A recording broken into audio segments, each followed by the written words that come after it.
Odam bolasi har kuni uch sinovga yo'liqadi va har doim ham ulardan ibrat olavermaydi.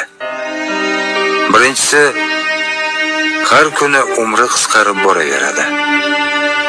Mol davlati ozaysa g'am chekadi.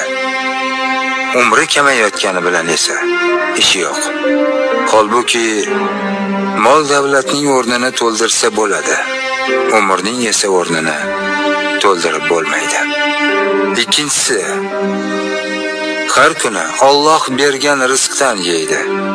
Haloliga javob beradi. Haromiga esa jazolanadi. U esa hisob kitob oqibati nima bo'lishini bilmaydi.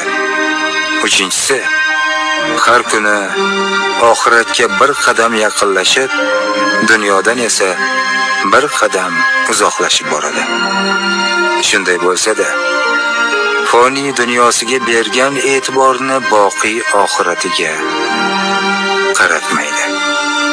Holbuki u borar joyi oliy jannatmi yoki tuban do'zaxmi bilmaydi. Odam bolasi har kuni uch sinovga yo'liqadi va har doim ham ular